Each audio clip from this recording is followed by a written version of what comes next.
So beauty of radio surgery ఏంటంటే నార్మల్గా ఏంటంటే బ్రెయిన్ ట్యూమర్ అనే ఒక డయాగ్నోసిస్ కాగానే రిలేటివ్స్ కానీ పేషెంట్ వైఫ్ ఆర్ అటెండర్స్ ఇమీడియట్గా భయభ్రాంతులు చెందుతారు.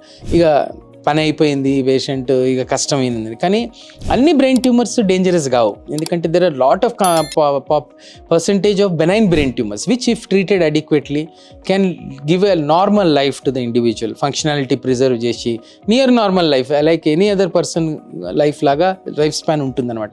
మ్యాలిగ్నెంట్ సెల్స్ క్యాన్సర్స్ అంటే కొంచెం కష్టము, although treatment modalities are evolving. And ఈ స్టీరియోటాక్టిక్ రేడియో సర్జరీ ప్రకారం ఏంటంటే ఏదైతే సర్జరీకి డిఫికల్టో అంటే స్కల్ బేస్లో ఉన్నాయో, చిన్న మెదడు దగ్గర ఉన్నాయో, లేకపోతే హియరింగ్ నర్వ్ లోపట ఉన్నాయో, ఏదైతే difficult to treat by surgery ఉన్నాయో, అవుట్కమ్స్ బ్యాడ్ ఉంటాయో వాటికి ఇది ఐడియల్ కండిషన్ అనమాట ట్రీట్మెంట్కి. అండ్ ఒకటే ఏంటంటే size constants less than 3 centimetre size ఉంటే వీటిని ఈజీగా నాన్ ఇన్వేజివ్గా ట్రీట్ చేయొచ్చు.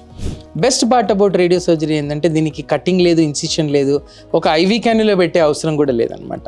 So we have lot of patients who have come, software engineers కానీ టీచర్స్ లీవ్ తీసుకోకుండా వచ్చి ట్రీట్మెంట్ చేసుకున్న వాళ్ళు కూడా ఉంటారు. మేము టైం స్లాట్స్ ఇస్తాం అనమాట, మీకు ఈవినింగ్ అంటే ఈవినింగ్ ప్రిఫరబుల్గా, ఎర్లీ మార్నింగ్ ట్రీట్ చేసుకొని యథావిధిగా పోతారు.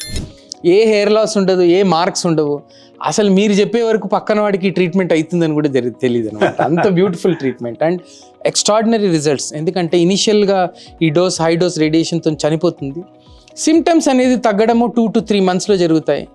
అండ్ 2 years తర్వాత మనం ఎంఆర్ఐ మళ్ళీ రిపీట్ చేస్తే అప్పుడు ష్రింకేజ్ కూడా స్టార్ట్ అవుతుంది. So we expect around 60 to 70% shrinkage rates ఈ ట్యూమర్.